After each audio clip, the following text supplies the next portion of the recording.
जय हिंद दोस्तों, मेरा नाम है सुफियान और स्वागत है आप सभी का टेक हेडलाइंस के नए एपिसोड में।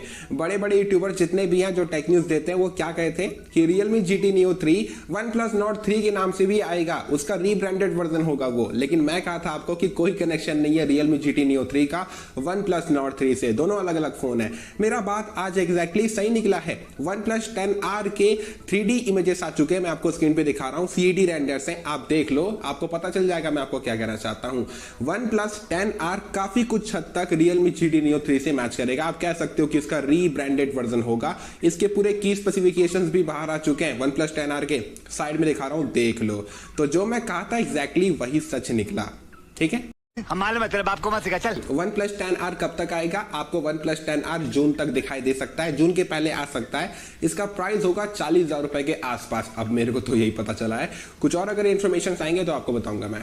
कल रात की बात है, मैं आपको 20 से भी ज्यादा अपकमिंग स्मार्टफोन्स के बारे में बताया था जो अप्रैल के मंथ में लॉन्च होंगे, और मैं कहा भी था उस वीडियो में कि आपको Samsung Galaxy M33 5G अप्रैल के 1, 2, 3 तारीख के आसपास ही लॉन्च होता हुआ दिखाई देगा। आज एग्जैक्टली मेरा बात सच निकला है। Samsung Galaxy M33 5G 2 तारीख को लॉन्च हो जाएगा, और इसके सारे स्पेसिफिकेशंस तो आपको बता ही दिया था मैं। प्राइसेस भी इसके बाहर आ गए हैं, प्राइसेस बताता हूं आपको मैं। 6+128GB 22,000 रुपए के आसपास लॉन्च होगा। एक्चुअली इसका प्राइस ही है 21,999 22,000 रुपए, और 8/128 का प्राइस है 24,000 रुपए 23,999। ये प्राइस अभी बाहर आया है, याद रखना ऑफिशियल प्राइस नहीं है, मैं बता रहा हूं आपको। कुछ और अगर इन्फॉर्मेशन आएंगे तो बताता रहूंगा, वैसे ज्यादा दिन तो दूर नहीं है। अपकमिंग स्मार्टफोन्स के ऊपर वीडियो अगर देखना चाहते हो तो आई बटन पे दे देता हूं, जाके क्लिक करके देखना, आपको सब पता चल जाएगा। कल रात को ही तो डाला था मैं। Xiaomi 12 Lite काफी कुछ हद तक Xiaomi 12X से मैच करेगा इन टर्म्स ऑफ डिजाइन। सही सुन रहे हो, डिजाइन वाइज Xiaomi 12 सीरीज के स्मार्टफोन से काफी कुछ हद तक Xiaomi 12 Lite मैच करेगा। ऑब्वियस सी बात है, Xiaomi 12 सीरीज का ही तो फोन है। कुछ अगर पता चलेगा इसके बारे में और बताता रहूंगा मैं। और Snapdragon 728G प्लस के साथ आएगा। सब लोग कह रहे हैं कि 778G देखने को नहीं मिलेगा, आई होप तो ऐसा हो। कुछ अगर पता चलेगा तो बताऊंगा।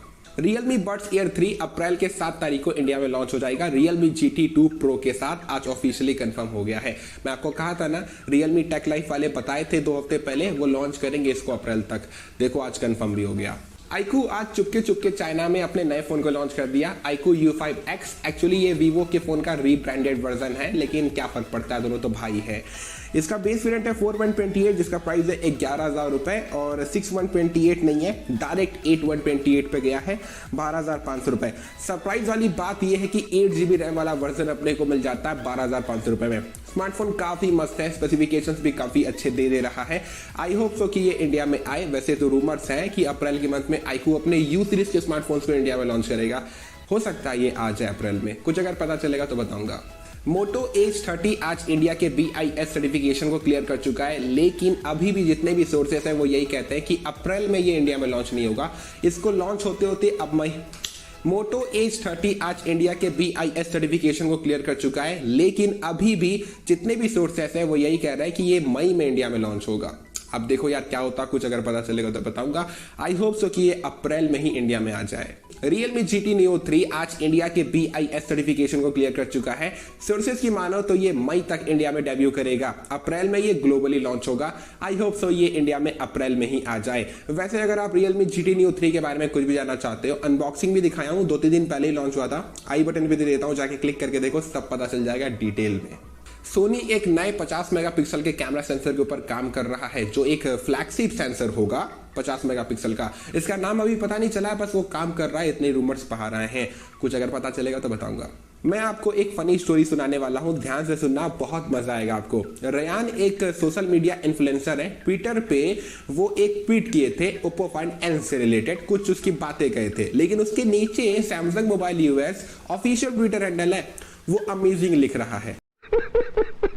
और पूरी बात सुनो, आइस यूनिवर्स भी Oppo Find N से रिलेटेड ट्वीट किए थे, उनके ट्वीट के नीचे भी वो कहे हैं अमेजिंग। मेरे को लग रहा है जो भी बंदा है ना जो इस ट्विटर हैंडल को संभाल रहा है, सैमसंग के मोबाइल US के ऑफिशियल ट्विटर हैंडल को, उसकी नौकरी जाएगी पक्का, बोल रहा हूं। वो हर जगह उल्टा सीधा काम कर रहा है भाई। वो Oppo Find N है, आप क्यों अमेजिंग कह रहे हो भाई? सैमसंग हो आप। देख आराम से देख, आराम से देख। अभी बात खत्म नहीं हुआ है, रेयान के साथ सबसे पहले ये हुआ था। रेयान इस पूरे ट्वीट वाले फोटो को उठाए, एनएफटी में कन्वर्ट किए और इसको सेलिंग में लगा दिए। बहुत ही मस्त वाला प्राइस उनको मिलेगा। अब भाई ओप्पो फाइंड एन की तारीफ सैमसंग बार बार तो नहीं करेगा ना, आइस यूनिवर्स को भी एनएफटी बनाना चाहिए वैसे। जैसा कि दोस्तों मैं आपको कल के टेक न्यूज में कहा था कि Vivo X Note, Vivo X Fold और Vivo Pad ये जितने भी प्रोडक्ट्स हैं 15 अप्रैल से पहले लॉन्च कर दिए जाएंगे चाइना में।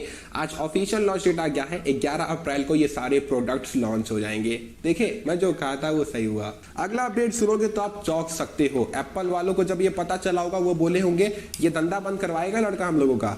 iPhone 13 Pro Max Ultra, एक बंदा है जो iPhone 13 Pro Max में गजब वाले मॉडिफिकेशन किया है, बहुत ही नेक्स्ट लेवल वाले। वो USB-C पोर्ट लगा दिया, 3.5 mm जैक भी लगा दिया, बैटरी को बड़ा कर दिया, डुअल छोटे छोटे फैंस लगा दिया है, कूलिंग फैंस जो लेनोवो के गेमिंग स्मार्टफोन्स में आपको देखने को मिलते हैं।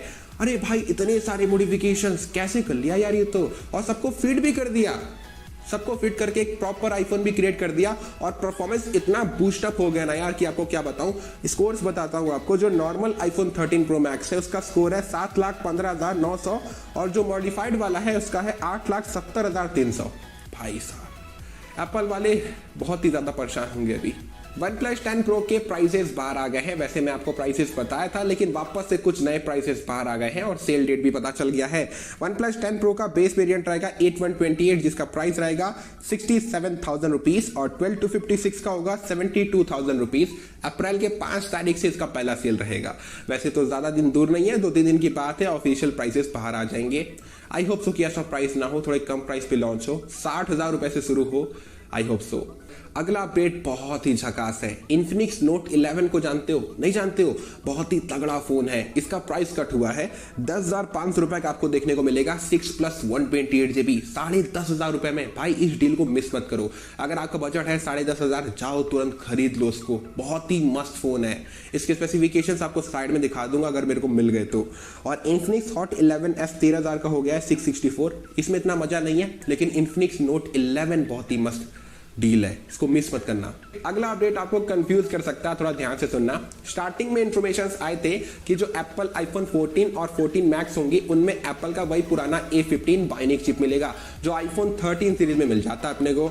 जबकि जो आईफोन 14 प्रो और प्रो मैक्स होंगे उनमें एप्पल का upcoming premium processor Apple A16 bionic मिलेगा। लेकिन आज अपडेट्स आ चुके हैं और सुनोगे तो चौंक जाओगे। आईफोन 14 और 14 मैक्स में आपको एप्पल का A16 बायोनिक चिप मिलेगा, जबकि आईफोन 14 प्रो और आईफोन 14 प्रो मैक्स में एप्पल A16 प्रो चिप देखने को मिलेगा। A16 प्रो बायोनिक चिप ऐसे करके कुछ नाम होगा। मतलब कि जो आईफोन 14 सीरीज के आईफोन्स हैं वो 2 नए एप्पल के प्रोसेसर्स के साथ आएंगे। भाई अपडेट्स तो ऐसे हैं। आई होप सो कि ऐसे ही कुछ हो। अगर कुछ और अपडेट्स आएंगे तो बताऊंगा। देखो यार उम्मीद एक ऐसा चीज है ना, अगर हम लोग किसी चीज से लगा लेते हैं, अगर वो चीज वैसा नहीं निकलता है तो बहुत ज्यादा तकलीफ होता है और हर वक्त जब भी इसको देखेंगे तो तकलीफ होता रहता है। तो आज मैं आपको जो अपडेट बता रहा हूं शायद आपके साथ वैसा हो सकता है, मेरे साथ भी हो सकता है, ठीक है, क्योंकि मैं भी उम्मीद लगा के बैठा हूं। 5G नेटवर्क जब इंडिया में आएगा तो उसके जो रिचार्ज प्लान्स के प्राइसेस होंगे वो काफी कुछ हद तक 4G नेटवर्क के रिचार्ज प्लान्स के प्राइसेस से मैच करेंगे। ये जो अपडेट है आपको सभी यूट्यूबर्स बता रहे हैं, लेकिन ऐसा कुछ भी नहीं होगा। जो 5G नेटवर्क के प्लान्स के जो प्राइसेस होंगे इंडिया में उनके प्राइसेस काफी ज्यादा होंगे, बहुत ज्यादा होंगे आप कह सकते हो। क्यों ऐसा होगा? ये जो जितने भी यूट्यूबर्स है ना, ये बाहर के जहां पर 5G नेटवर्क चल रहा है जिन देशों में, उनके प्राइसेस को देख के यहां पर अपना राय दे रहे हैं। बाहर के करेंसीज अलग है। बाहर के कंट्रीज में जो 5G नेटवर्क के रिचार्ज प्लान्स है वो 4G नेटवर्क के रिचार्ज प्लान से थोड़ी सी दूरी पे है, मतलब कि 500, 600, 700 रुपए की दूरी पे है। और अपने लिए 500, 600, 700 रुपए बहुत ज्यादा मैटर करते हैं। और जब 5G नेटवर्क के प्लान्स इंडिया में जब आएंगे तो अपने इंडियन करेंसी के ऊपर ही रखा जाएगा ना प्राइस, तो भाई डिफरेंस तो देखने को मिलेगा। अगर मान लो कोई बंदा 200 रुपए का 4G नेटवर्क का रिचार्ज प्लान करवा रहा है, जब वो 5G नेटवर्क का करवाएगा तो उसको 650 रुपए, 700 रुपए देने पड़ जाएंगे। 400-500 रुपए का प्राइस गैप देखने को मिलेगा। तो कैसे ये सस्ता हो गया? समझ गए? सस्ता नहीं रहेगा। उम्मीद मत लगाना कि 5G नेटवर्क के जो रिचार्ज प्लान है वो सस्ते होंगे। स्टार्टिंग में अगर थोड़ा सा सस्ता रख भी देंगे कंपनी वाले, क्यों? क्योंकि सभी लोग 5G में स्विच करेंगे लालच देने के लिए, फिर आगे चल के एकदम तेजी से प्राइस को हाइक करेंगे। समझे? Spotify अपने सर्विसेज को रसिया में आज सस्पेंड कर दिया है, बैन कर दिया है। अब अपने सर्विसेज को Spotify रशिया में नहीं देगा। देखो यार, मैं आपको 3-4 दिन पहले सबसे पहले बताया था कि सैमसंग के एक स्मार्टफोन का कोड नेम बाहर आ गया जिसका नाम है डायमंड। प्रॉपर्ली वो सैमसंग का स्क्रोलेबल फोन होगा, नहीं तो फोल्डेबल फोन हो सकता है। लेकिन अब इसके ऊपर अपडेट्स आए हैं, ये इंफॉर्मेशन गलत था। रॉशयोंग कहते हैं कि ये कोई फोल्डेबल या फिर स्क्रोलेबल फोन नहीं होगा सैमसंग का। ये जो डायमंड कोड नेम है ना, सैमसंग अपने सैमसंग गैलेक्सी S23 सीरीज के स्मार्टफोन्स के लिए रखा है। वो इसी नाम से S23 सीरीज के स्मार्टफोन्स को बुला रहा है, कह रहा है। मतलब कि कंपनी में सब लोग बात कर रहे हैं डायमंड प्रोजेक्ट है क्या, डायमंड का फोन है क्या, मतलब कि पूरा उसी से बातचीत हो रहा है, इसीलिए कोड नेम रखे हैं डायमंड। और सैमसंग गैलेक्सी S23 सीरीज के स्मार्टफोन्स के ऊपर काम चालू हो गया है, स्क्रिप्ट लिखा जा रहा है, डिजाइन्स बनाए जा रहे हैं, सब कुछ डिस्कशन चालू हो गया है। ऑब्वियसली बात है, हो ही जाएगा। तो यार वो कोई स्क्रोलेबल फोन नहीं था, वो S23 सीरीज के स्मार्टफोन्स का कोड नेम है। ये भी अपडेट आज सुने होंगे कि मेटा और फेसबुक और इंस्टाग्राम ये सब 3D एड्स को रन करवाने वाले हैं। आने वाले टाइम में आपको 3D एड्स देखने को मिलेंगे इन ऐप्स के अंदर। ऐसा कुछ भी नहीं होगा, ये फेक अपडेट है, ठीक है। फेसबुक कहीं पर भी ऐसा कुछ बोला नहीं है, मेटा भी ऐसा कुछ नहीं बोला है, अफवाह है ये। जरा खुद सोच के देखो, स्मार्टफोन में इंस्टाग्राम चला रहे हो, 3D एड्स कैसा होगा, कैसा दिखाई देगा आपको 3D एड्स? थोड़ा सोच के देखो, सोचो फिर बताना मेरे को। विद दैट बीइंग सेड, हम लोग इस वीडियो को यहीं पे खत्म करते हैं। चैनल को सब्सक्राइब करके वीडियो को लाइक कर दो। हमेशा अपना ख्याल रखो, खुश रहो। चलो बाय।